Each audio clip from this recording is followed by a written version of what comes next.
The opinions expressed by the host and guests on Where Did the Road Go are their own and do not represent those of WVBR or its management. Our aim is to explore the fringe, lost civilizations, alternative science, the paranormal, and much more. Join us on the web at wheredidtheroadgo.com, where you can send us questions for our live or future guests via email or the live chat room. And remember to subscribe to us on iTunes. And now welcome to this week's edition of Where Did the Road Go?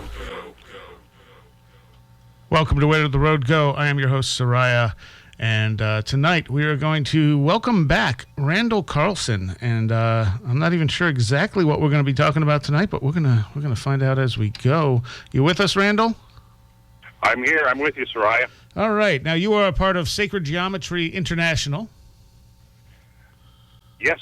Now, I'll have to admit to it. And we had you on back, I think, around May and stuff, and we talked about catastrophes and the end of the last ice age and such. And you've been extremely busy over the last in the intervening months, haven't you? Yes, I have. And then, what have you been up to? Well, you know, I have a design build company, and just things. I started getting the calls for projects probably right around the time that we last interviewed, and after being, you know, pretty much in the horse latitudes, stuck in the horse latitudes for a few years, it's like I've gotten such a rush of calls for potential projects that I've almost been overwhelmed, which is a good thing. It's kind of taken me somewhat away from my research. And one of my best friends and colleagues is right now actually out in British Columbia doing some research without me. That kind of ties into some of the things we were talking about on our last interview. But I've been back here basically designing projects, and we've got 3 projects underway right now. So I haven't had 3 projects going for, I guess, since about 2010. So kind of making up for some lost momentum here and trying to get enough resources back to get back out on the road and do some more traveling and some more research. But I've been doing a lot of writing. You know, I never stop doing the research because I'm sort of obsessed with that. So, you know, even though I don't get quite as much time to do it, I'm still spend pretty much every day, you know, good an hour or a couple hours every day doing research, writing, putting together these multimedia shows. I have been working, in fact, with the same colleague of mine, Brad Young, that's out doing the research right now. He and I and a videographer who is moonlighting from CNN have been putting together a 10-minute trailer about the catastrophist research that you and I talked about last May to try to get, you know, looking for some funding to try to get that story out there, because it's a story that's only has been told so far in bits and pieces, and I don't think anybody has really put together the big picture yet. And so that's one of our objectives, is to try to show that there's a series of events that around the planet that actually are linked, that they're not separate events like orthodoxy interprets them, but are actually part of a much larger scale planetary event. So I've been involved with that. And then, of course, the work that I'm doing with Cameron through Sacred Geometry International, we have been doing this online course in sacred geometry. And we do, you know, we've done, I think we're up to 9 classes now that we've put together. And they're actually taking people through the basic geometry exercises. We're doing what we're calling level 1 right now, kind of initiation into the techniques and processes and philosophy of sacred geometry. And we're basically taking people through the students through the drawing exercises, kind of in the classical mode of the Pythagorean Academy or the Pythagorean lodges or the Platonic Academy. And so we have an overhead camera, and we basically just film me drawing and talking about how we do the drawings, what the drawings mean, and we're just putting the finishing touches on the classes for the level 1. So that's been something that's occupied our time, and because of the way my business has gone, I didn't have quite as much time to work on that as I had hoped. So far, we've gotten real good feedback I think people are actually learning, about the principles of sacred geometry, and how to actually. My approach to this course is to actually try to teach people who want to not only just understand the philosophy and the meaning of it, but also put it to work. So it's kind of oriented towards builders, architects, designers, people who are into crafts, musicians, anybody who actually is out there creating things in the world that might find that sacred geometry is a useful tool to have at their disposal as they're trying to develop new forms and idioms of expression. So I'm calling it kind of a practical, hands-on course. So that's my orientation to it. And we're, like I said, about to finish up the level 1 classes, and then we're going to start putting together the level 2 classes. And we've got some new interesting things we're going to do for the level 2 classes that we're working on, animations and things like that I think really take the study of sacred geometry to a dynamic new level. Yeah, for people who But again, it's like when things cut loose, when we started this, I was working, 15 hours a week, 20 hours a week with my business, and now it suddenly mushroomed into, 50 to 60 hours a week. So wow. It's really cut into the time that we were, which is a good thing. Right. But that's just the way it goes, isn't it? Yeah. Oh, yeah, absolutely. And for people who aren't familiar, who maybe didn't hear the first interview, can you explain a little about what sacred geometry is? Well, it's the study of. I think of it as the study of the invisible architecture of creation, because geometry pervades all levels of creation, from living things to non-living things, from the cosmic level down to the molecular and atomic level,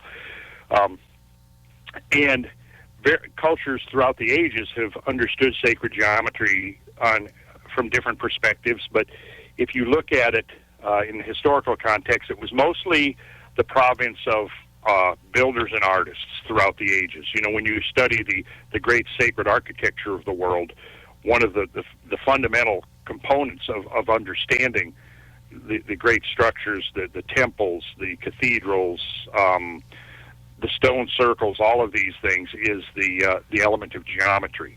And it seems to be one of the common features of all of these things. When you look at, the more well-known ones, Stonehenge or the Great Pyramid of Khufu, or, Angkor Wat, or the temples of in pre-Columbian Mesoamerica. The list goes on and on. The Sumerian ziggurats. What you find in all of these is that there was a common type of a geometry, even though the outer expression may be very unique and different. Nonetheless, underlying it is you might say, is an invisible grid or matrix upon which the three-dimensional design was developed. Okay, so it has that aspect, that dimension of it in the created environment, the built environment. It was also utilized by Renaissance artists to develop a compositional matrix upon which some of the great masterpieces were developed. But, of course, it was also something that's intrinsic to nature. It's not really so much an invention of man as it is a discovery that, nature is unified by all of these geometric principles. And so what it is, it's at least my approach to it is a study of learning the methodology in the same way that it was taught, in the ancient world. And in the history of geometry, of course, probably the most salient culture is Greece, because we have, preeminent names like Pythagoras and Plato and Euclid and Thales and Archimedes and those guys who were, masters of geometry in those days. And in the Platonic academies, there was a specific way of teaching it, like in, it may be apocryphal, but it's always said that over the entrance to Plato's academy, it said, "Let none enter here who are ignorant of geometry." Mm-hmm. And the idea is that geometry pervades every aspect of the living and non-living worlds. And by utilizing these principles of geometry, we can the built environment becomes much more of an expression of natural forms. In the sense that there are these proportions and ratios that sort of express harmony. And within the definitions of sacred geometry, harmony is basically the idea that there's this relationship, this proportional relationship between the parts of any composition and the whole composition. And so there becomes a resonance between the whole and the part because of these unique geometrical proportions that are manifest. And so what we do is, at least in the course that I teach, is we learn about these, the square root of 2, the square root of 3, the golden section, very important one, which is a derivative of the square root of 5. And this brings in a realm that has been called by some researchers dynamic symmetry. And dynamic symmetry is the idea, again, that there is this special relationship between the part and the whole. And that's presumably and philosophically is the key to harmony. And so, what I'm trying to do is resurrect and recover some of these principles. So I've, assembled a library of mostly everything that is now extant regarding the subject. And there's always new material and new things coming out over the years compared to like when I first began these studies in the early 1970s. But what I'm trying to do is to synthesize, basically what we now know about this subject and what we're learning about it. And the thing that I've noticed as I learn more about it and as more research is done is that the definition of what it is constantly evolving. Whereas, like, the first works that I ever consulted, earliest references that I could use or could find in my research that utilized the term sacred geometry was specifically in reference to medieval ecclesiastical architecture, basically Christian abbeys and cathedrals. Well, it became apparent, which was from works written in the 1940s and 1950s. Well, it became apparent that, subsequently the idea of it expanded to include many more manifestations of this particular subject matter than just medieval Christian ecclesiastical architecture. Then you had the work, in the 1960s of Alexander Thom that studied the geometry of all of the stone circles, megalithic structures in Britain. You had the work of John Michel. You had the work of Keith Critchlow, who did extensive studies into the geometry of Islamic art and architecture. And what these individual researchers are doing by looking at these various areas is showing that there is this common system that seems to link them all together. And so that's kind of what it is. It's that there is this matrix of proportion, of form that seems to unite both the living and the non-living world in this symphony of architecture or symphony of geometry.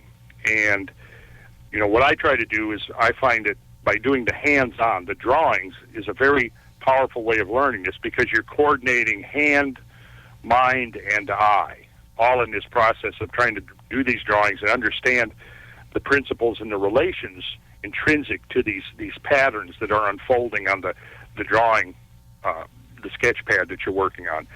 In level 3 that we're planning, we will then go from the 2-dimensional into the 3-dimensional structures. But to really fully understand what's going on in the 3-dimensional relationships, where we start studying the Platonic solids and the semi-regular Archimedean solids, as they're called, to really appreciate what's going on there, you have to have the fundamental understanding of these relationships in the 2 dimensions. So it's, I guess, being, in my long convoluted way here, I'm trying to say that I've never really found what a definition of sacred geometry is. I say, well, I can try to define it for you, but let me just take you through the experience of it. So you do the drawings and you'll see what it is. You'll experience what it is. But if I was going to try to put a definition on it, I would say it's the invisible architecture of creation. And through the study of the system, what is invisible gradually reveals itself and becomes visible to the trained eye. Now numbers in general tend to be, like measurements and stuff tend to be kind of arbitrary. So how does that fit in with sacred geometry? Well, that's a very good question, Soraya, because what you begin to find out when you study sacred geometry is that the numbers and the measurements are not arbitrary. And in fact, that's one of the things that I do and will be doing in level 2 is demonstrating how measurements from the ancient world are unified according to the same system. And a simple explanation would be, or a simple example would be, going back to ancient Egypt, like into Old Kingdom times. There were two units of measurement that were used quite frequently in Egyptian temple architecture. One was called the remen, and one was called the royal cubit. The remen was just a little over 14 inches. It was actually, for the listeners who might want to write this down, it was 1.2165 feet. 1.2165 feet. And that's based upon, actual detailed measurements of extant examples of the remen. There would actually be, the remen might be inscribed on a temple. There might be an actual bar that has the length of the remen. And then the second unit of measurement that was used quite frequently was called the royal cubit. And the royal cubit was about 20.6265 inches. Well, there's a relationship between the remen and royal cubit, and it's this. If you draw one square remen on a side, in other words, draw a square a little over 14 inches, I'll say 1.2165 feet. On the side, the diagonal of that square will be 20. Will be the royal cubit. See, so what happens is that they are related geometrically, and this is not an accident. Now, what happens is if you take any square whose side length is 1 unit, its diagonal is going to be that unit times the square root of 2. Now, the square root of 2 is an irrational number. It doesn't repeat. It doesn't terminate. It's like pi. It goes on forever. And so you can express a remen as a number of remens as a whole number on a square, but its side will then be its diagonal will then be an irrational number. Or you can express its diagonal in integral terms, and then its side will be irrational. You can only express one or the other as a whole number, and the other one's going to be an irrational. However, when you take a square remen and a square royal cubit, they're completely and totally commensurable, because one square royal cubit is exactly 2 square remens in area. So there's this geometric relationship between the two that's based upon this fundamental irrational number, the square root of 2. Now, excuse me there. It goes further than that. See, now if you take a cube, there's one remen cubic. So you've got a cube. If you can picture a cube, not a square, but a 3-dimensional cube, it's the same length on all 3 sides in 3 dimensions, and it's that 1 remen. Okay, you draw the diagonal on the face of the cube, that's going to be a royal cubit. Now you draw the diagonal, or you insert the diagonal of the whole cube. So you go from one corner to the opposite corner. If you can visualize that, the diagonal of the cube, that becomes another unit of measure that was used in the ancient world, and is the unit of measurement that's sometimes called the cubit of Ezekiel, that he describes his vision of the temple. And the cubit of Ezekiel is the square root of 3 times the remen. And so in this one figure of the cube, 1 cubic remen, you have these 3 units of ancient measure that are integrated by this one common geometry. And it's likely that the cubit that was used in the building of King Solomon's temple was also Ezekiel's cubit. So if you put the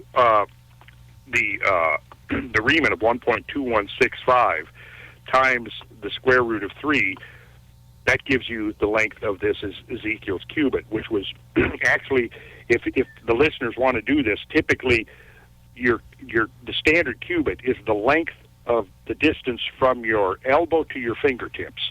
And then Ezekiel's cubit was the standard cubit plus a hand's breadth.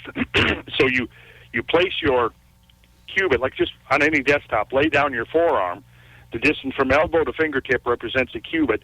Put this is your right hand, then take your left hand, and right at your longest finger, place the knuckles of your 4 fingers right there, and that becomes a cubit and a hand's breadth, and that would be Ezekiel's cubit.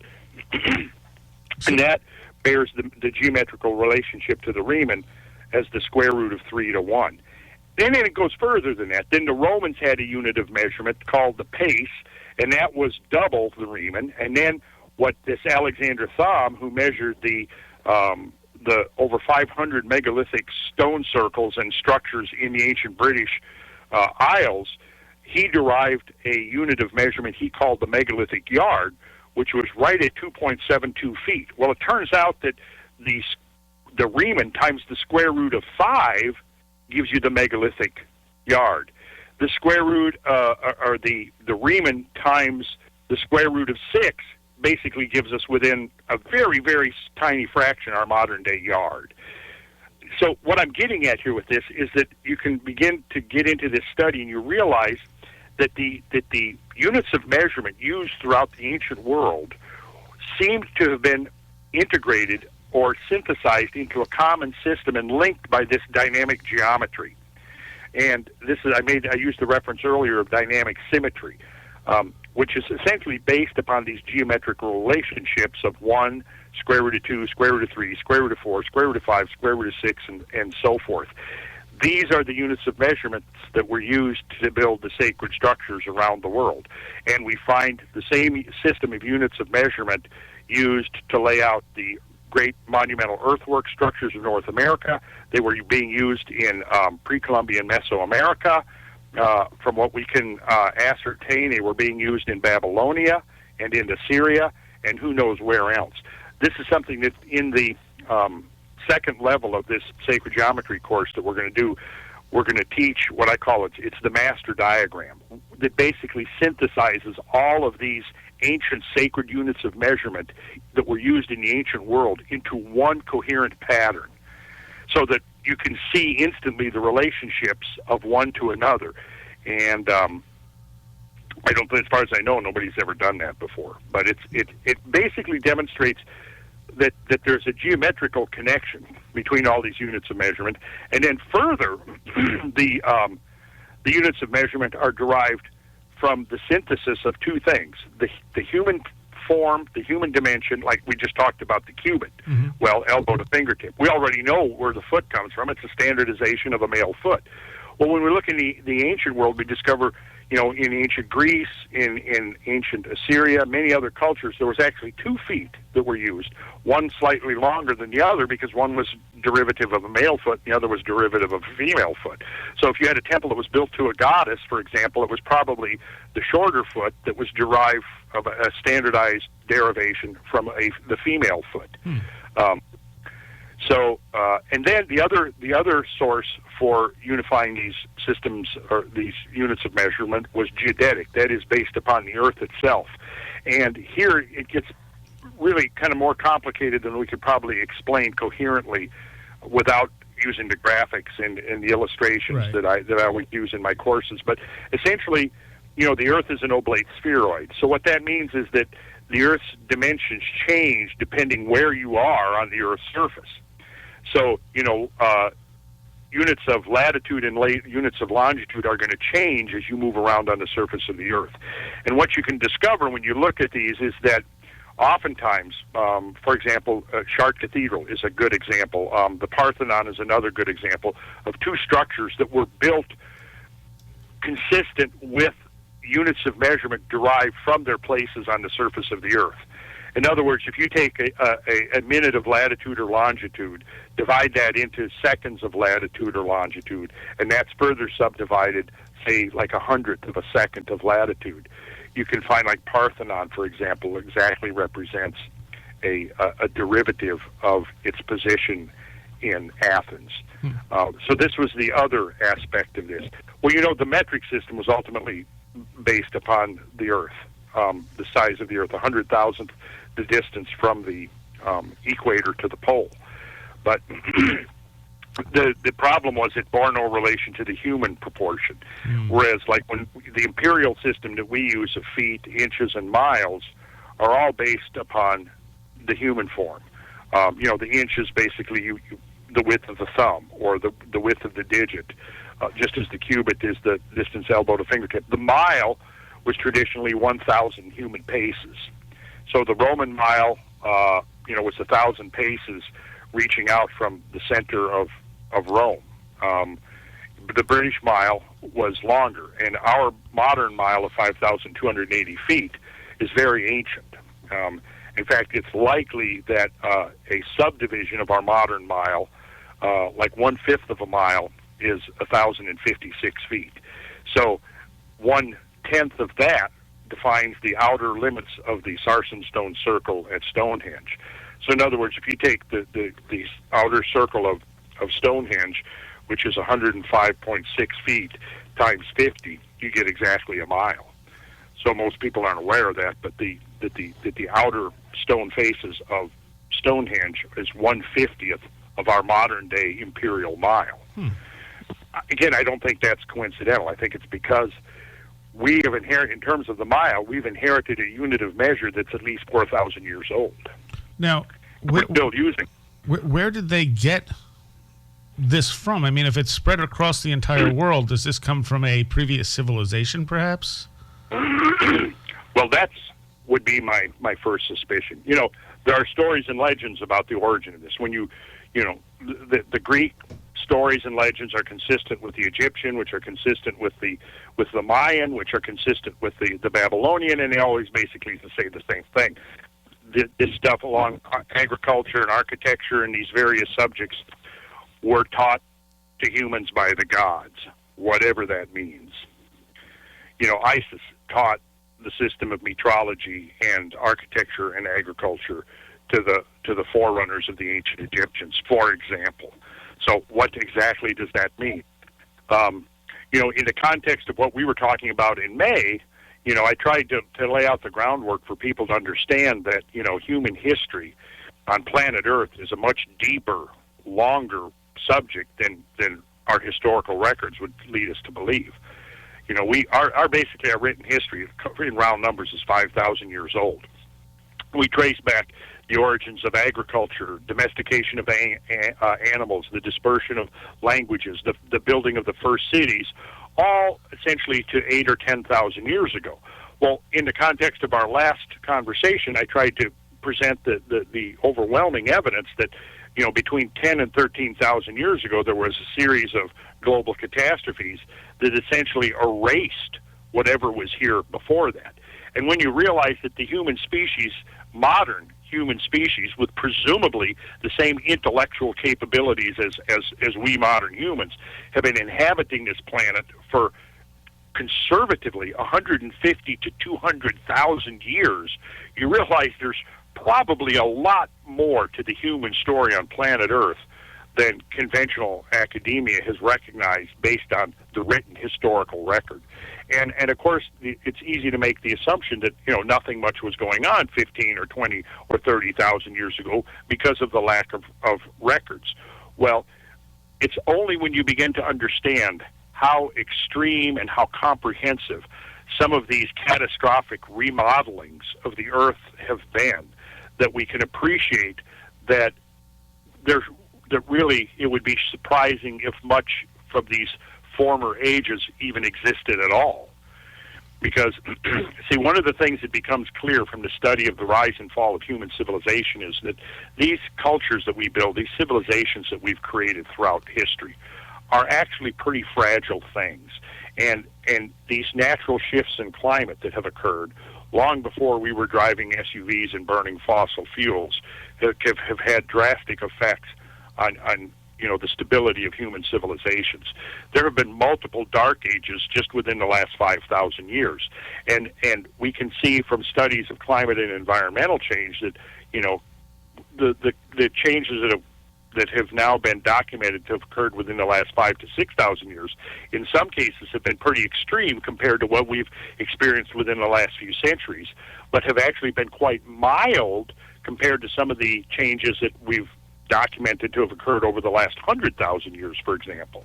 I mean, if the environment were to shift and we were to go into a full glacial, full-on ice age mode, as happened, you know, between 26 and 28,000 years ago, we could essentially kiss our modern civilization goodbye. Right. If we had the kind of global warming that we saw at the end of the last ice age, and we're talking 15 to 17 degrees Fahrenheit average in many regions of the world, which is utterly dwarfs what we've seen over the last century. Again, we could kiss our civilization goodbye. we're making projections about a sea level rise of 1 to 4 feet in the next century, and looking at that as being a very difficult thing to adapt to. Well, at the end of the last ice age, the sea level rose 400 feet. Let's try to imagine what a rise or a fall of 400 feet in sea level would do. It would be pretty drastic in its ramifications. And what I'm getting at here is when we begin to appreciate how extreme some of these changes have been, we can begin to also understand why previous cultural events or previous cultural developments that had taken place may not leave much of a trace. Because, in some of the geological documentation I've been doing, I mean, literally, you can stand there and look at a canyon that may have been gouged out, and you've lost 1,000 feet of bedrock in a matter of a few weeks. There were floods that were, thousands of feet deep sweeping across the land. And after these floods had passed, there was essentially nothing left of whatever had been there before. And when you consider that these floods at the end of the last ice age mostly concentrated along river valleys, for example, there's scarcely a river valley on the planet that does not display evidence of extremely augmented flows during these transitions from glacial to interglacial ages. Well, when you appreciate the fact that most human cultures usually begin to emerge and germinate along river valleys and along coastlines, at the mouths of rivers, the great cities basically showed up along rivers always. Tigris-Euphrates River, the Nile River, etc., the Indus River. Well, then when you realize that these rivers all show evidence of having these extraordinary floods, where, like, take our own Mississippi River, for example, there were periods of time where the peak discharges flowing down the Mississippi River, were hundreds of times greater than any modern known documented flood. The largest flood in recent times in the Mississippi was just over 1 million cubic feet per second, which was back to that big flood in '93 that caused so much economic havoc in the Midwest. Right. Well, the peak flow of that was minuscule compared to the flows of, at the terminal, at this transition out of the Ice Age. And when you realize that basically every river that you can look at displays the same kind of evidence, if there had been towns, villages, communities, they would have been utterly swept away. Cities, communities on the coastlines, well, they're under 400 feet of water now. So what I'm getting at here is that once you begin to realize how extremely the environment has changed during the tenure of humanity on this planet, you can begin to realize that, it's very possible we have built who knows how many, levels of culture that have been basically erased and leave no trace, other than their legends through legends and folklore and tales and so on. And, of course, every ancient culture is consistent on that, of talking about a former order of things, whether we call it the Garden of Eden or Hyperborea or Atlantis or, numerous other names. This is one consistent tradition that we find from all over the world, that this belief in a former order of things that basically succumbed to these great changes. And speaking of Atlantis, there was a news story, I think it came out this week, about this pyramid off the coast of the Azores. And it's supposedly 40 meters down and thought to be approximately 60 meters tall, has a base around 8,000 square meters. And this is, that's pretty far underwater.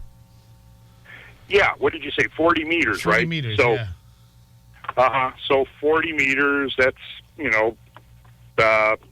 what is that? That's about, that comes out to be about 130 feet, I think. So, yeah, that's pretty far down. So you can see, basically sea levels would not have been low enough to build a pyramid.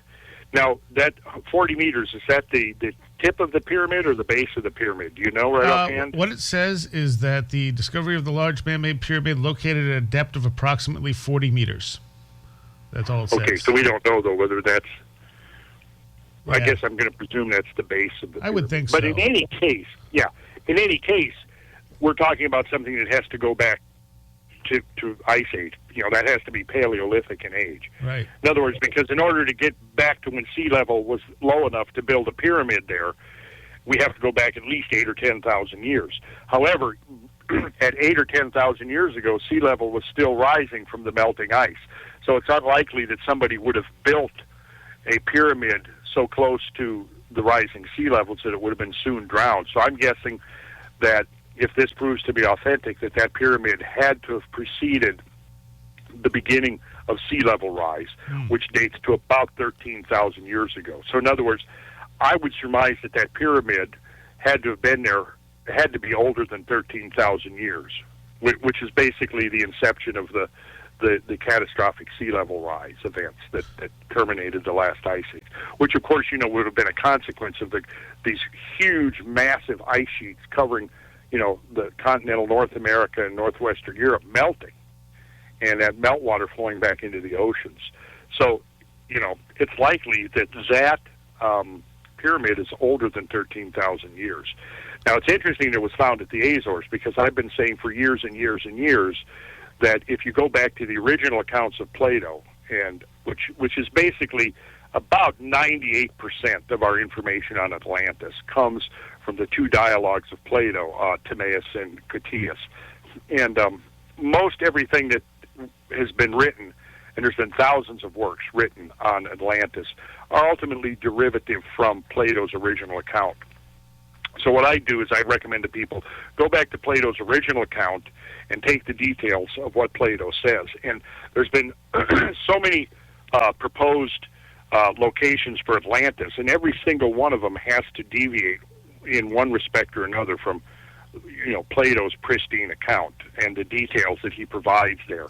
But it's clear from his account that it would have been in the Atlantic Ocean and nowhere else. It's clear from his account, and this is confirmed by going back to the original Greek languages he used too, that it was outside the Pillars of Heracles, which puts it outside the Straits of Gibraltar into the Atlantic Ocean, and not in the Mediterranean. And he specifically gives the date at least 3 times in the dialogue, which is 9,000 years prior to Solon's exile in Egypt, which occurred at about 600 BC. So if the demise of Atlantis occurred 9,000 years before Solon's trip to Egypt, that places the demise of Atlantis, the subsidence of Atlantis, as Plato describes it, at 11,600 years ago, which has been generally dismissed by a lot of modern researchers who try to take a more conventional approach to it.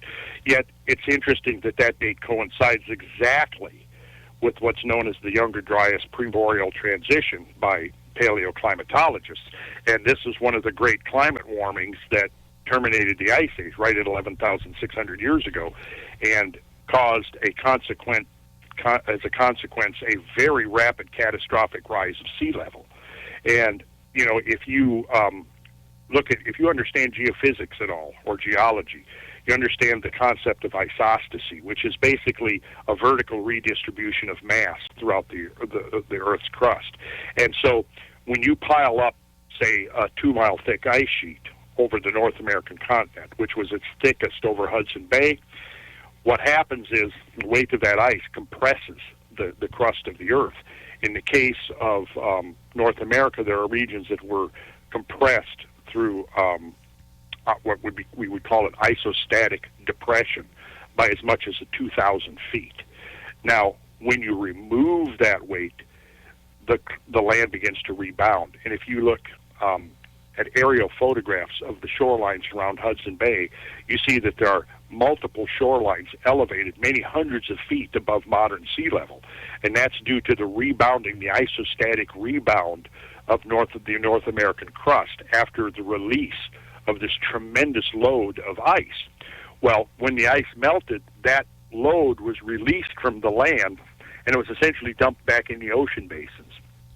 Now you look at the Azores, and essentially what you have in the form of the Azores is they're the peak of mountains that are part of what's called the Azores Plateau. And the Azores Plateau is flanked, is essentially cut almost right through the middle by the Mid-Atlantic Ridge, which is where the the European plate, the African plate, and the North American tectonic plates come together, right? And the Azores Plateau itself is actually rocks made up of bedrock that was once part of the African plate, but in the process of seafloor spreading, it got left behind.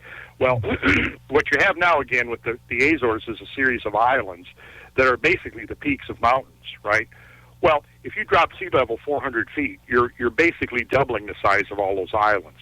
Now, if you take into account isostatic compensation and you realize that the mid-Atlantic ridge, that suture that runs right down the middle of the Atlantic Ocean, is one of the most weakest and susceptible places for crustal repositioning on the planet, you realize that along there would probably be a concentration of isostatic effects. And the geology supports the fact that there was a massive subsidence along the mid-Atlantic ridge as a consequence of the rapidly rising sea level.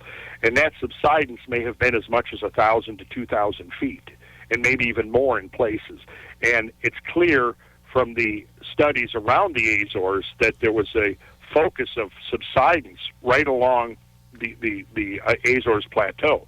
Well, when you combine the sea level dropping by several thousand feet and the seafloor dropping by several thousand feet and sea level rising by 400 feet, what you have there is during the Ice Age, large portions of the Azores Plateau would have been above sea level.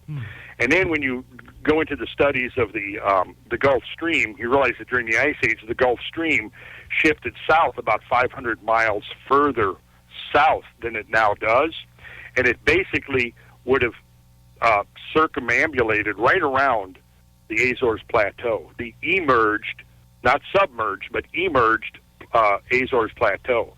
So if taking this in context, and of course, and I'm abbreviating this discussion immensely, if you were living on planet Earth during the Ice Age, probably one of the most benign places to have lived would have been on those mid-Atlantic islands. And if there was a place where an advanced maritime culture, and I'm not talking now about, anti-gravity or flying machines or any of that stuff, I'm not, who knows what they were up to, but, Plato doesn't describe anything like that. If you look at what Plato describes, he describes an advanced maritime culture.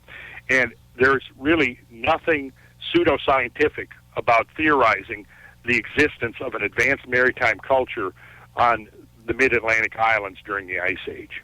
And I think that what we're doing here is we're going back to Plato's original account, because in the 1960s and 1970s, with the advent of plate tectonics, a group of geologists and scholars got together to look at whether there was any veracity to Plato's account.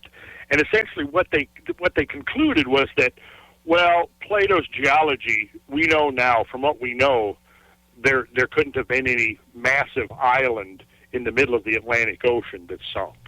And what they do is they kind of create this straw man, because what Plato is actually describing is a series of islands. In fact, the word that he uses repeatedly is the plural, the Greek plural word for islands.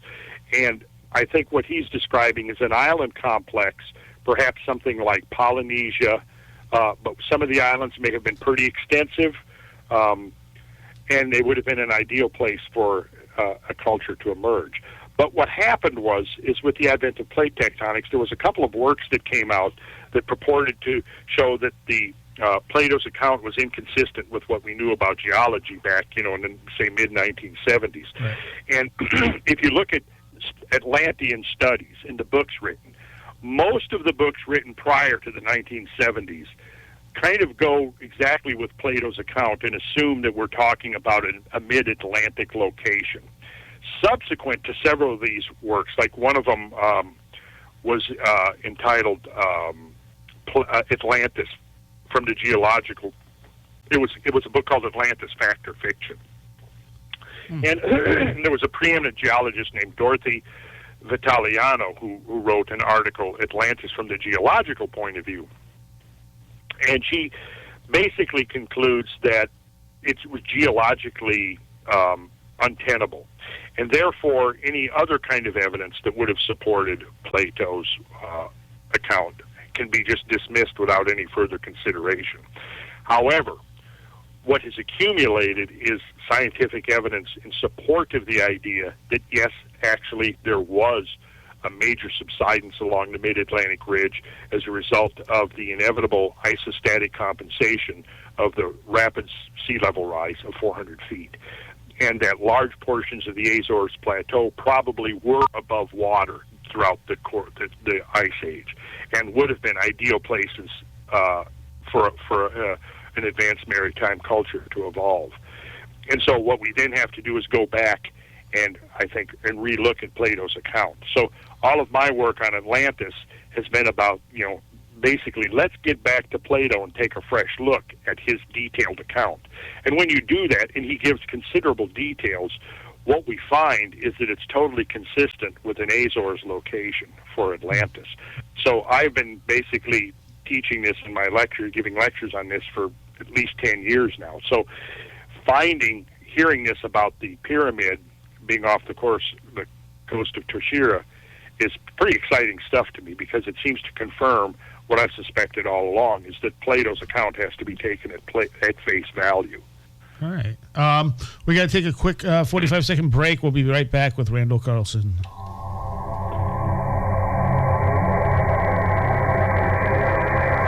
The opinions expressed by the host and guests on Where Did the Road Go are their own and do not represent those of WVBR or its management. Join us on the web at wheredidtheroadgo.com, where you can send us questions for our live guests via email or the live chat room. You can also check out our upcoming schedule, blog, links section, book reviews, videos, and links to our Twitter, Facebook, iTunes, and much more. That's wheredidtheroadgo.com. And tonight we've been talking with Randall Carlson about sacred geometry and what would probably amounted to the end of the world to the people living back in 12,000 years ago. Now, one of the things you mentioned, you said the ice caps were the heaviest over the Hudson Bay, and that's where the magnetic North Pole was. Do you think there was a pole shift involved as well? Yeah, now that gets a little complicated as well. We can reference back to the work of Charles Hapgood, who was the primary expositor of pole shift theories. There was Hugh Auchincloss Brown talked about pole shifts. Emanuel Velikovsky talks about pole shifts, but Charles Hapgood probably did the most credible work on that, and he was the one who theorized a Hudson Bay location for the North Pole during the Ice Age. And I find that tenable. I don't think that a pole shift was responsible for the catastrophe. I've kind of turned it around. I think that a pole shift was a consequence of this extraordinary mass redistribution or redistribution of mass that took place over the Earth's surface as a result of the glacial unloading. And it seems like that's the big problem with most pole shift theories. There's no nothing that sets it off until you've come up with this. Yeah, well, and see, in my scenario, the pole shift is something that happened much more gradually and is actually still going on. And it accelerated, during the first 3 to 4 or 5,000 years of the Holocene, which is roughly from 11,000 to about 6,000 years ago, because essentially, again, I mentioned earlier the shape of the Earth is an oblate spheroid. So that means that right now, when the Earth is spinning on its axis in equilibrium, the distance from the center of the Earth's mass, the center of gravity, to its surface is 13 miles greater at the equator than it is at the pole, right? Well, what happens if, over a geologically short time period of, a few thousand years, suddenly a region of the Earth's surface is displaced vertically relative to the center of mass?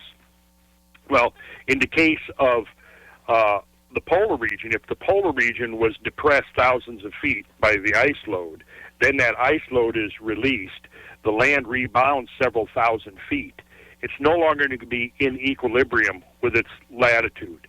And so I suspect that what happens is that when the land rebounds vertically, and as it moves away from the Earth's center of gravity, it also has to shift latitudinally in order to find its equilibrium position. And that is what I believe being a pole shift trigger.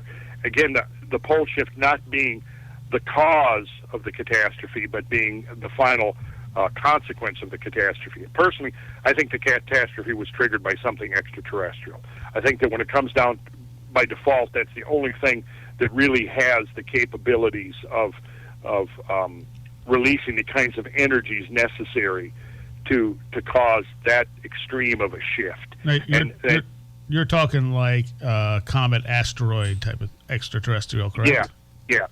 Yes. And when we turn to the astronomical domain, I think the evidence is clear now that, the astronomical environment is subject to a high degree of variability.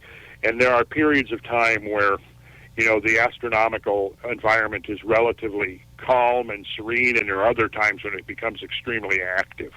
And I think ice age is the only way we can explain the onset of an ice age is by basically referring to cosmic forces.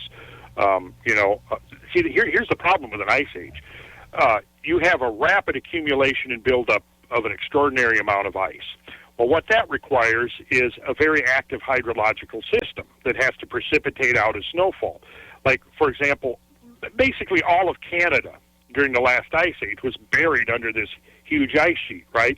And now, even though it gets very cold in Canada in the winter, the 5 months of warmth each year is enough to melt off the winter's accumulation of ice, or snow, rather. So it doesn't ever really accumulate and compress into glacial ice. Well, essentially, around 26 to 28,000 years ago, Canada apparently was forested and not that much different than now. And over a period of a few thousand years, it was buried under an ice sheet. And then that ice sheet grew to be 2 miles thick over the next 6,000 to 8,000 years. Well, this is a very rapid accumulation and requires a lot of precipitation in the form of snowfall. So that precipitation, in turn, requires a very active hydrological system. Well, the thing is that to activate or energize the hydrological system, you need heat energy. In other words, you have to have heat energy to evaporate the water out of the oceans that then transports poleward and precipitates out as snow, but then the poles have to be cold enough that that snow does not melt but accumulates into these massive ice sheets. And so there's this contradiction there that doesn't really make sense, because on the one hand, you're saying, well, the climate has to be cold to preserve the snow in the form of glacial ice, but on the other hand, the rapid accumulation of ice requires heat. So this is a conundrum that has been addressed since the beginning of glacial studies in the mid-19th century and has not been resolved to this day. And I think that basically what they have done is they've looked at terrestrial forces and forces of a more gradualistic nature, such as changes in solar radiation because of changes. The distribution of solar energy to the Earth's surface varies over tens of thousands of years because of shifting orbital geometries, right? And for a long time, these shifting orbital geometries were considered to be the cause of the onset and determination of ice ages. The problem is as dating proxies became ever more precise, we realized that these shifts from glacial to interglacial happened way faster than these very slow changes in orbital geometries could account for. And so here comes the conundrum. In the early 70s, it became apparent to researchers that the energies involved just to melt the ice at the end of the last ice age far exceeded any energy available on the surface of the Earth today. Far exceeded it. And even the amount of energy, the maximum amount of energy at the Earth's surface is at tropical oceans. And were you to apply that much energy to the glaciated regions of the Earth's surface, it would still take 5 to 10 times longer, at minimum, conservatively, than it actually took to get rid of the ice. And so this is what became known as the energy paradox. There wasn't enough energy available under normal circumstances to melt the ice as fast as it melted. And again, so I have said for a quarter century now that the explanation, we will not find the solution to that conundrum by only looking at very slow, gradualistic astronomical effects or purely terrestrial effects. We have to look at catastrophic changes in the astronomical environment, which to me means the influx of cosmic material. Asteroids, comets can trigger some very extreme and extraordinary environmental consequences, by any number of mechanisms. And we're only just really in our infancy of understanding this level of planetary geology, where we're beginning to appreciate the environmental effects of Earth's encounter with the denizens of the deep, the inhabitants of space. And we realize that the creatures that are out there are widely varied in their makeup and their composition. From iron asteroids to carbonaceous asteroids to stony asteroids to comets and all of the volatiles that they entrain, the dust that they entrain, the biological constituents. We're beginning to realize that all of these factors have played a major role in the great changes that have occurred down here below in the planetary environment. And I believe that, as this thing plays out, we're going to come to realize that it's these cosmic changes and their effects on Earth that we're seeing reflected in these great sweeping environmental changes. And, there's evidence emerging now that, yes, Earth did encounter some kind of a cosmic object or swarm of cosmic objects between 11 and 13,000 years ago. And one of the things that when I mentioned earlier about my colleague Brad Young, he's out right now in British Columbia collecting geomorphic evidence of what very possibly might have been an impact site. But see, here's the thing. You can't look at conventional impact studies to get a handle on this, because many of the skeptics, when this idea that there was a cosmic encounter 12 or 13,000 years ago was first proposed, about 8 or 10 years ago, there was a lot of skepticism. And one of the very typical comments that you hear is, well, if that happened, where's the crater? Where are the craters? We don't see any craters, right? Well, craters are what you have when you have a solid asteroidal body, landing into the surface of the land, of the ground. What happens if an asteroid or a piece of a comet impacts a 1 or 2 mile thick ice sheet? See, it's going to be a totally different suite of geomorphic evidence you've got to look for. What happens when it falls into the ocean? Well, again, you're not going to have your classic bowl-shaped crater form that you can then invoke and say, well, here's the evidence. But the absence of this classic crater form, bowl-shaped crater form, shows that there was no encounter. No, I don't accept that at all. And I've had several conversations with leading geologists around the world in the last year. Particularly, I've targeted discussions with several who would put themselves in the skeptical camp. And what I've discovered is that they have not really considered what exactly the consequences would be, say, what would happen if a half a mile chunk of a comet nucleus or an asteroid actually struck a mile thick or 2 mile thick ice sheet. And I think that, if you actually look at the geomorphology of the region of the ice sheet, I think you can identify at least 6 or 8 locations that I believe bear the geomorphic footprints of impacts onto the ice sheet. And my friend and colleague Brad is out right now collecting evidence that I believe supports that contention. Nice. All right, you're on WVBR. Yeah, you're on WVBR FM Ithaca, and we're talking to Randall Carlson here on Where Did the Road Go. The Last Exit for the Lost will be up next, but we're going to talk to Randall a little bit longer. I have a few more questions here I want to throw at you. What do you make of the frozen mammoths in Siberia and such? Well, that's a great question. And, it's the frozen mammoths that actually first piqued my curiosity and interest that led me into some of these studies. Reading Velikovsky and several other authors who mentioned these frozen mammoths, Hapgood and stuff. I mean, these studies of mine go back to the early 1970s, early to mid 1970s. That was something that I just really got my curiosity. And I don't know what the explanation is, but I think the likely explanation would be something like this, that, basically if you have a comet nucleus coming in and, into the Earth's atmosphere at a high rate of speed, releasing volatiles into the Earth's atmosphere, and some of these volatiles may be have a temperature, of a couple of hundred degrees below zero.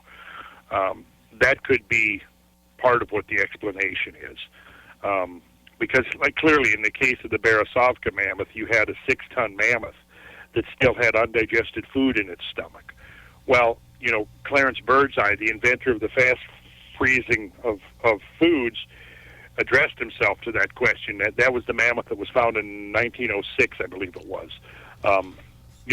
Fully intact, frozen out of the permafrost. There had been a warm year. We'd had a warming. The global warming began in the mid-19th century. Let's be clear on that. It began 100 years before we were dumping significant amounts of fossil fuels into the atmosphere. It terminated what basically is known by climatologists as the Little Ice Age, which was the coldest 300 or 400 year period since the end of the Big Ice Age, right? Well, as a consequence of this warming, there was melting of permafrost throughout Siberia. And in the early 1900s, there was a cliff face that collapsed and exposed this frozen mammoth. And I think it was probably 2 seasons before scientists actually got there to the site and were able to study the remains of the mammoth. But yeah, there was undigested food in its stomach. Now, what Clarence Birdseye did was he addressed himself to the question of how much heat would be retained by a mammoth carcass. And it's pretty interesting what he came up with. He concluded that, and I don't have the exact numbers in front of me, right. But it was something along these lines, that the carcass had to have been frozen completely through and through within, I believe the number he came up with was less than 12 hours, or the contents of the stomach would have begun to putrefy, and it hadn't putrefied. So, and then also based upon an examination of the species, that there was over, I think, around 24 different species of plants that the mammoth had been eating. Mammoths were grazers. That is, that they ate basically plants, sedges, and things growing on the ground. And there was 24 different species of plants that this mammoth had been eating, and several of them were flowering. And it appeared from the species and their condition of flowering that it would have been that the mammoth met his demise during the fall time. But it had to have been warm enough at the time the mammoth was eating his undigested lunch for there to be flowering plants in Siberia. And, essentially 12 hours later, he's completely frozen through and through, including the contents of his stomach. Right. So as I'm recalling the numbers,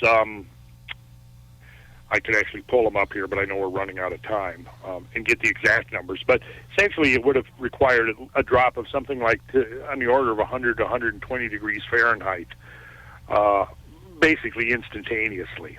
Wow. And then, of course, the mammoth remained, completely frozen until the day the permafrost collapsed and revealed him to the world. But there have been numerous. There have been dozens of these cases of frozen corpses being found that had apparently been quick frozen. To me, the most likely explanation is going to be extremely cold gases released from the nucleus of a comet entering the Earth's atmosphere, which, because of the fact that they're heavy and dense, are going to rapidly, plunge through the atmosphere and form a dense layer near the Earth's surface.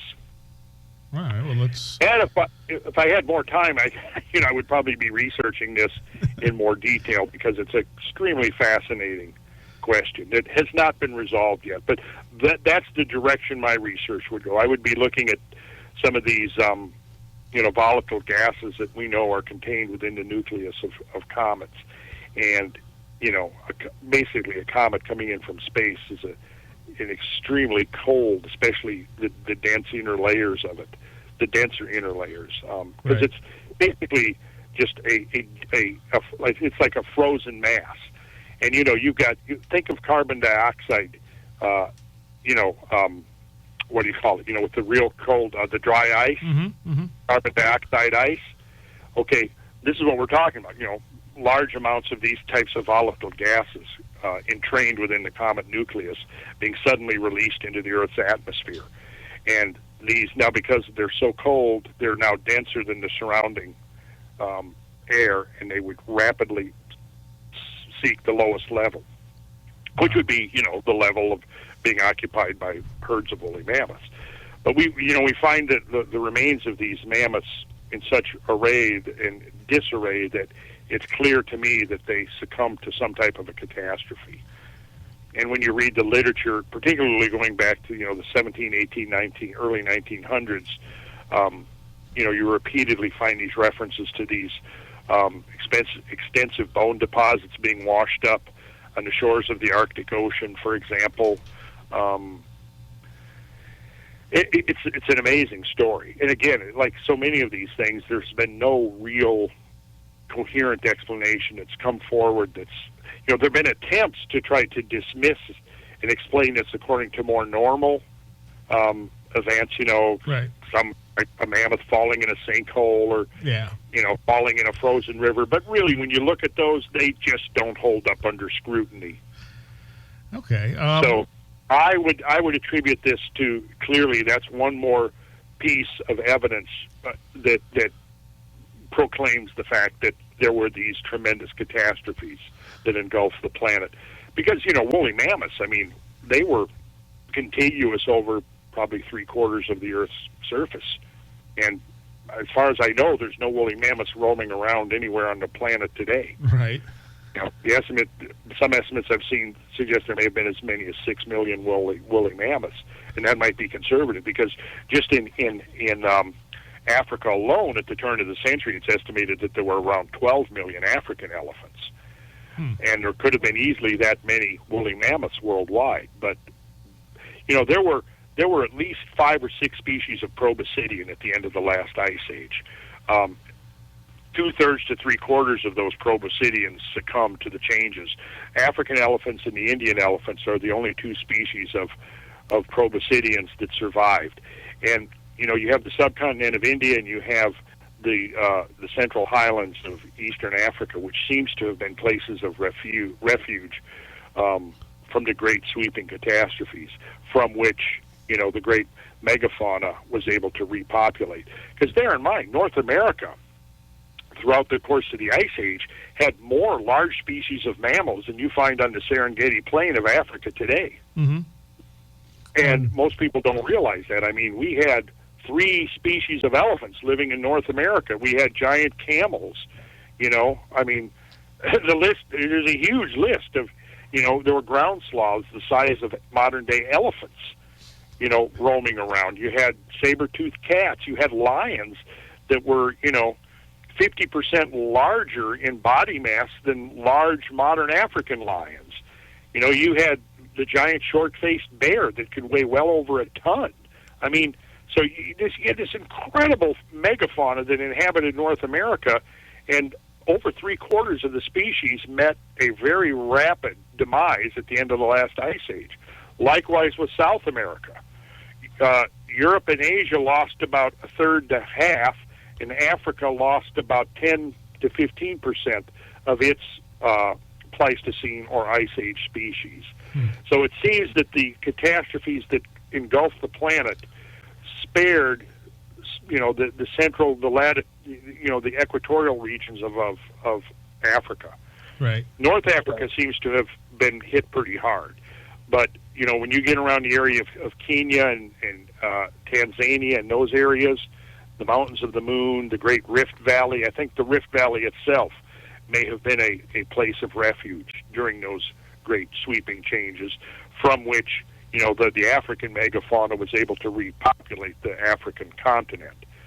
But, we lost at least 3/4 of this megafauna species that inhabited North America. In the case of, the North American mastodon, there's evidence that the mastodons inhabited North America for 2 million years.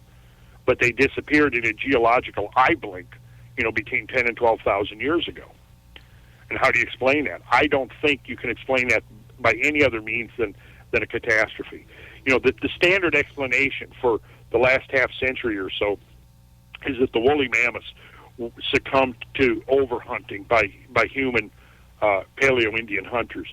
But to me, even the slightest bit of scrutiny makes that idea look ridiculous. Because, for one thing, if you look at the anthropological models, you're talking about nomadic tribes, the Clovis cultures, presumably, coming across the Bering Land Bridge, with the melting of the ice and the opening of the ice-free corridor, which would have occurred, between 11 and 12,000 years ago, somehow being able to sweep down and exterminate, 75 to 100 species of megafauna from Alaska to Tierra del Fuego, and exterminating 6 or 8 million woolly mammoths when the whole population of the planet is only a fraction of that.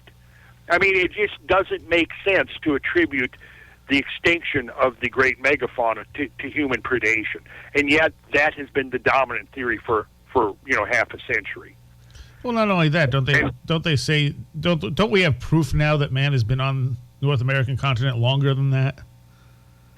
Yeah, well, it's controversial, but I think the evidence in hand shows that humans have been around here at least 25 or 30,000 years. But again, we run into that same problem, is that once you begin to realize the geomorphic, geological, and environmental changes and how extreme they have been, in my mind, as I've become familiar, and traversed literally tens of thousands of miles of landscape studying these geomorphic changes, the question that comes in my mind is, what I'm surprised is how could humans have even survived at all? How did humans not go the way of the woolly mammoths? But we survived somehow. But I can certainly see how human societies would have succumbed to these changes. And this gets us to a really interesting question. When we begin to look at the very dawn of recorded history, we see things that just are so out of context that it's a wonder to me that these conventional models of history and prehistory have not succumbed to these inconsistencies. You look at the very beginning of recorded history, and what do we see? We see monumental architecture. Egypt is a prime example. Presumably you had a subsistence agriculture being practiced along the Nile River Valley for, centuries and centuries. And then within, a generation or two, they're building these gigantic pyramids. Right. It makes no sense. And we see that same phenomena all over the planet at the same time, whether it was ancient Babylonia, whether we see the sudden appearance of megalithic culture in the British Isles, whether we see the sudden appearance of the Indus Valley civilization, along the Indus River between India and Pakistan. It's the same scenario. It's like for hundreds, if not thousands of years, not much is going on. And then all of a sudden, in a generation or two, you see all of this tremendous activity. Well, when you look at the history of the Holocene, it's clear now that, around 5,000 years ago, there was a series of catastrophes. It's likely that a bolide or an asteroid fell into the Indian Ocean 5,000 years ago and probably wiped out any incipient civilization around the coastlines of the Indian Ocean. We could get into a long discussion of that because it's extremely interesting, but we're probably not going to have time for that. Yeah, but, I think we're going to have to postpone that one. Yeah, we're going to have to probably, write some books, have some more conversations about these things. Of course, we're just talking here words. What I tell people, it's the old cliche that a picture's worth 1,000 words, right? So we could talk several thousand words. I could show people a few pictures of things and say, yeah, here's take a new look at this mountain range. Take a new look at this canyon. And here's why this canyon could not have been created slowly over millions of years. Here's why it had to have been created in a geological instance.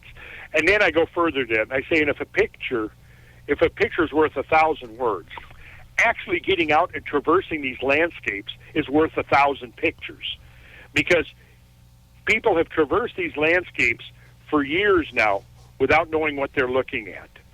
And I think we're now on the verge of a major paradigm shift. And this is one of the things that we're trying to do and accomplish with our work, is to give people the eyes to take a new look at the world around them and realize that we have built this emerging global civilization out of the wreckage of multiple former worlds.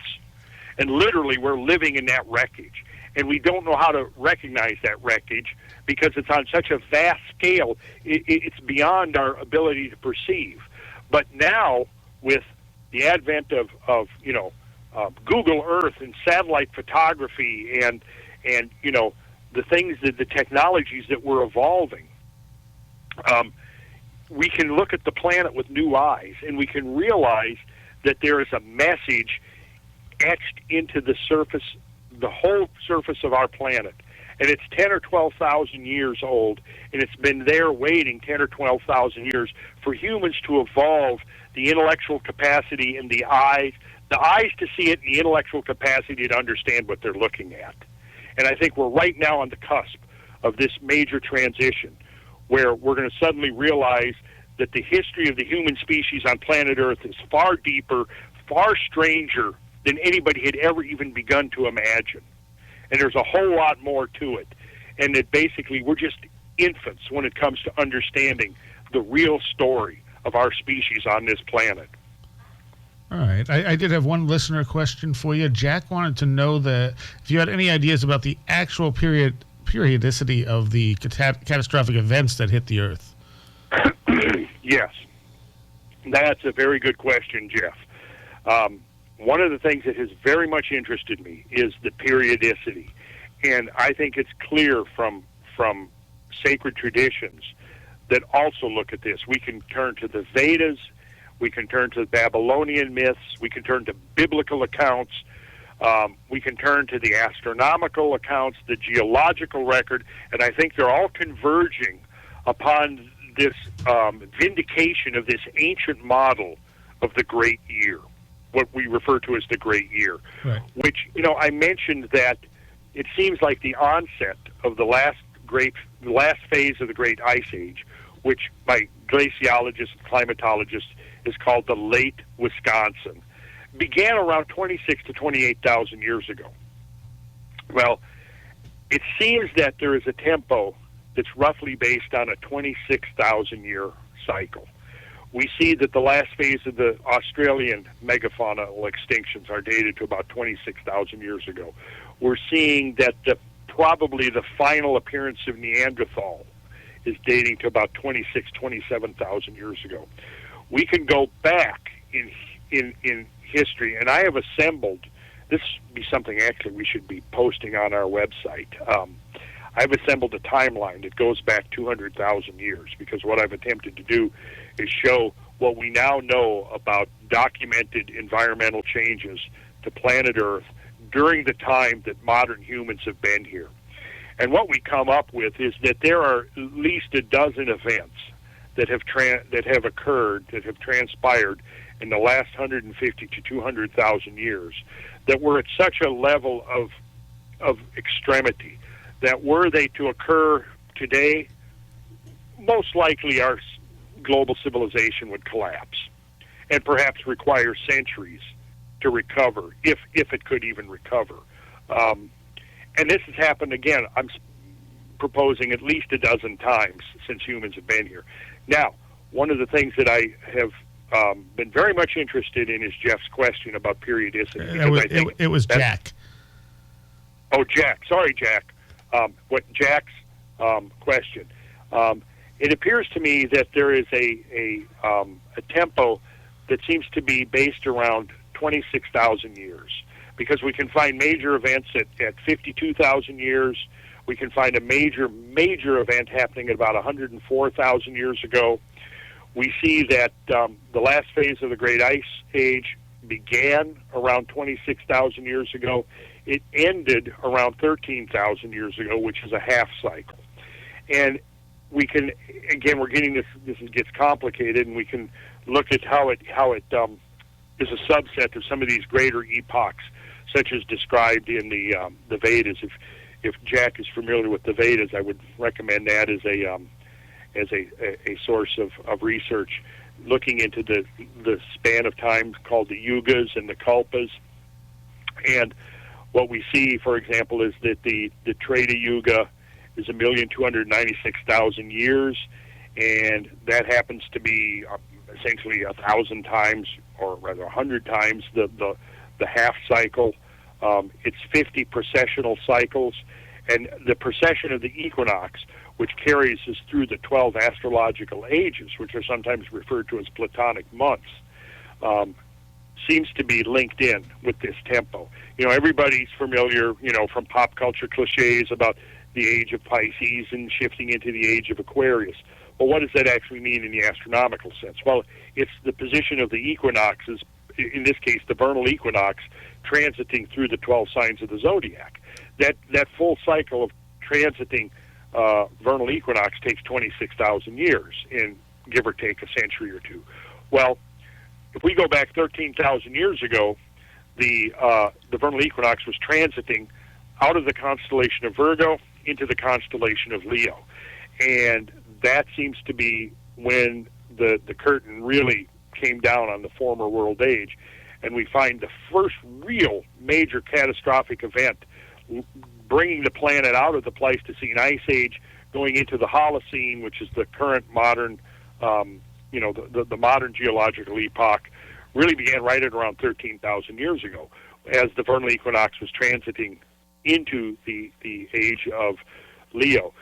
I mentioned that there was apparently a catastrophe between 5,000 and 6,000 years ago that may have wiped out any civilizations around the Indian Ocean, and probably was responsible for the legends of Noah's flood and the flood of Xisthros, or the flood of Utnapishtim, and some of these various culture heroes that survived these great floods. It now does appear from geomorphic evidence that there really was extreme flooding around the shores of the Indian Ocean between 5,000 and 6,000 years ago, during which time the vernal equinox was transiting through the age of Taurus.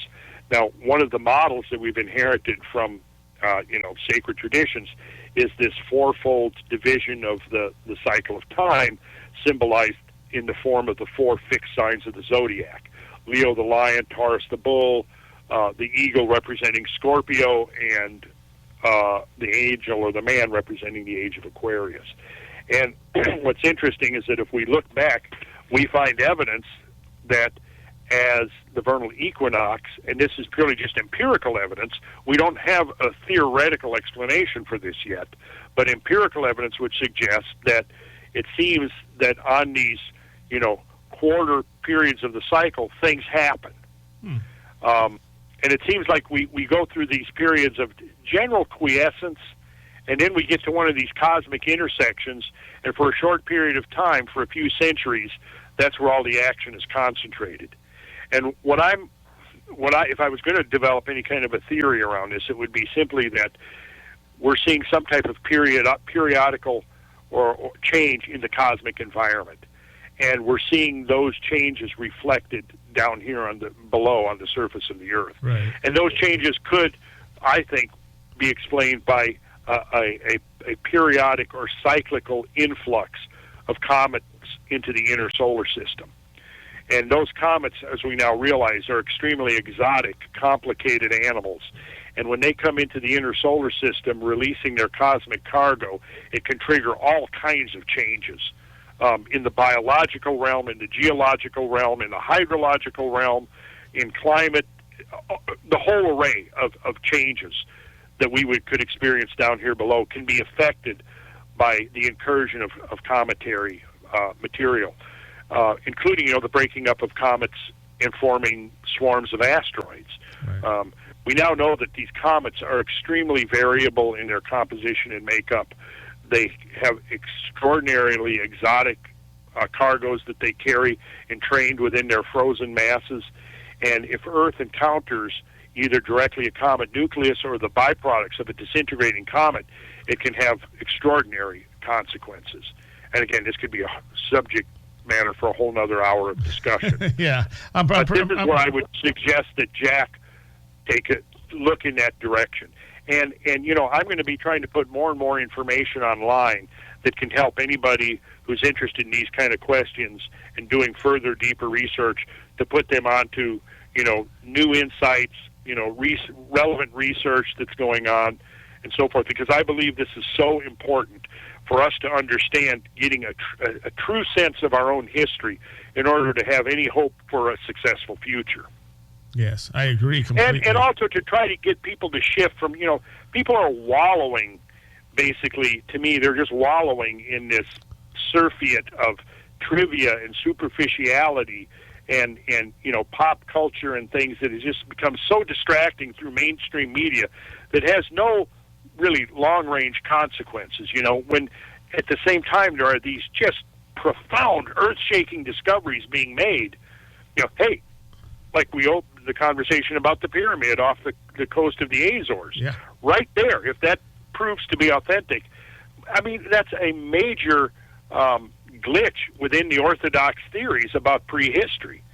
And I'll say again, if we want to have a future history on this planet, we have to understand where we've come from and an authentic history of our own species on this planet. I agree. Which I don't think we've got through conventional sources yet. No. We're just about out of time. Real quick, your website that people can find stuff on. You have sacredgeometryinternational.com, and what's the other one? Well, Cosmographic Research, where, I haven't put anything new up there for a couple of years, but it still provides a good introduction to a lot of the stuff we're talking about. I mean, there's probably a dozen articles up there with references and so forth that somebody like Jack could go and check out. And then, if they're interested, I can give you my email, because anybody who's interested in this, I'm more than happy to share information and research with them. And I'm always looking for people who want to participate actively, in doing field research, helping out with expeditions, helping getting this information out there. I'm always looking to recruit people to go out into the field and actually, like I was saying earlier, there's nothing like the experience of going in the field and seeing and experiencing these landscapes for yourself and learning to read this language of the landscape, and learning to read this story. This, like I say, it's been etched into the surface of the earth and waiting 10,000 years for us to learn how to read it. Yeah. So I could give you my email. It's Randall, RANDALL, .Carlson, CARLSON, @gmail.com. And I may not have time to reply right away, but, feel free to email me or email the Sacred Geometry website, and it'll eventually get to me. And Cameron does an excellent job of responding to people when I get overwhelmed. Like I said, when we started this conversation, my design and build business has gone crazy in the last 3 months. And right. So, which is a good thing, because yes. I've got a real income again, but at the same time, what is it? I have the time to do research and no money, or I have money and no time to do research. So it's... And people can sign up for your classes at sacredinternational.com. Sacred Geometry International, yes. Sorry about that. Sacred Geometry. And you got a fundraiser going on that, and there's also a rumor you're going to be mentioned in Graham Hancock's new book. Yes, this is the rumor that's going around. I hope it's the case. He's expressed an interest. I mean, I've met Graham. I was the featured author on his website last December, and he's going to be here. When is he going to be here? He's coming spring 2014.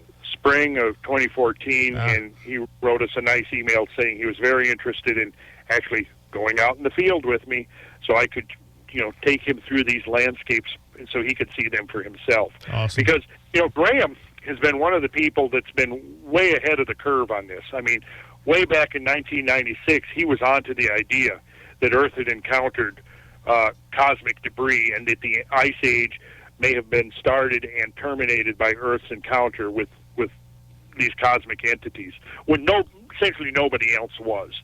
I mean, this was an idea I came up with in the 80s, simply because as I was becoming more and more familiar with these changes, I became convinced that there were no terrestrial mechanisms capable of the job. But there was nobody else out there talking about this virtually. hardly anyone at all. A handful. But Graham was like the first major author putting out, best-selling books, right, where he was, proposing this idea. I think as early as 1996, and I'm sure he'd had to actually come across the same conclusion that I did much earlier than 1996. But I remember in Fingerprints of the Gods and the Mars Mystery, both he talked about the very idea I was expressing here, that perhaps the Earth encountered the material of a disintegrating comet, and that's what could have caused the catastrophic melting. Now, what I've done is I've gone and identified what I believe are the geomorphic imprints of where debris would have actually impacted the ice sheet. And so hopefully what I'm going to do is guide Graham as he does research for his sequel to Fingerprints of the Gods, to show him, here's the geological evidence, Graham, that completely supports what you were saying 20 years ago. Yeah. And it does. So Graham, he suffered a lot of flack from academia and the defenders of orthodoxy.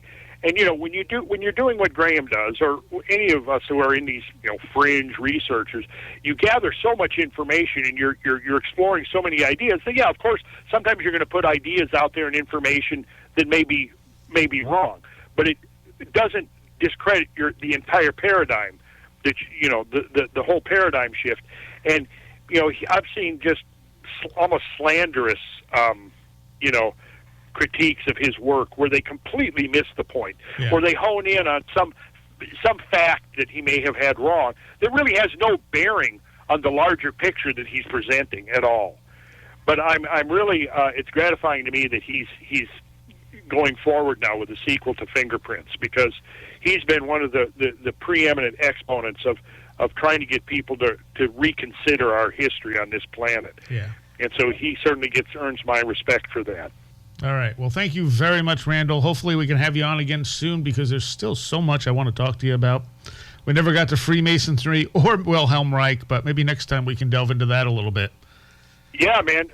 Because I've got some good stuff on there. I tie in the Reichian stuff with the Holy Grail legends, and it's extremely interesting. So that Awesome. would be an interesting conversation. So let's do it. All right. So we'll talk again soon. Last Exit for the Lost is up next, taking you out with some Psyche Corporation, talking about the mathematics of the universe. See you next week.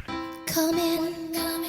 Do you read me? Do you understand the numbers pouring over your connection to perfection? 5, 8, 13. Have you heard the singing soaking into our transmission? 21, 34, 55, 89, 144.